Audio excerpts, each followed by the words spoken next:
अस्सलाम वालेकुम, रूबीज़ तड़का में खुश आमदीद। तो आज हम बनाने जा रहे हैं कद्दू का रायता। कद्दू का रायता जो सा है ना, ये बहुत ही इसके फ़ायदे होते हैं गर्मियों के लिए। तो ये अनमोल तोहफ़ा है हमारे लिए। सबसे पहले तो ये हमारे आका हज़रत मोहम्मद मुस्तफ़ा सल्लल्लाहु अलैहि वसल्लम की बहुत पसंदीदा सब्ज़ी है। तो साथ ही इसके फ़ायदे ये हैं कि ये मैदे की जिगर की गर्मी को ख़त्म करता है। गर्मियों में इसका इस्तेमाल ज़रूर करना चाहिए। रायते की सूरत में करेंगे तो आपके हाथों पाँव में जो जलन होती है, मैदे और सीने की जो तज़ाबियत है, वो सब कुछ ख़त्म हो जाता है क्योंकि इसकी तासीर ठंडी होती है।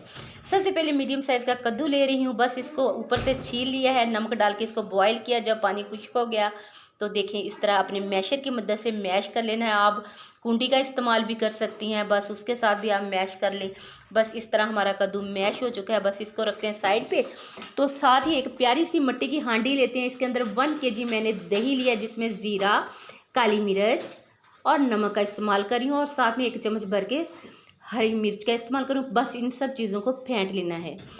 तो आपने ज़्यादा नमक का इस्तेमाल नहीं करना क्योंकि कद्दू को उबालते हुए भी हमने नमक डाला था। बस इसके अंदर चला जाएगा कद्दू जो हमने मैश करके रखा है।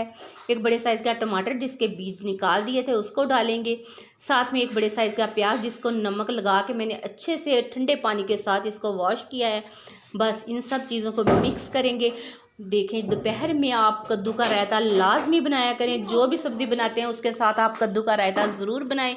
ये बच्चों के लिए भी बहुत ज़रूरी है। जो बच्चे खाना नहीं शौक़ से खाते, भूख नहीं लगती, आपको नहीं लगती, गर्मियों में अक्सर भूख मर जाती है, तो बस आप कद्दू का रायता ज़रूर इस्तेमाल करें, जिससे आपके मैदे की तेज़ाबियत ख़त्म हो जाएगी और बहुत ही मज़े का लगता है और खाने में भी बहुत मज़े का लगता है। बच्चों को बना के दें, खुद खाएं।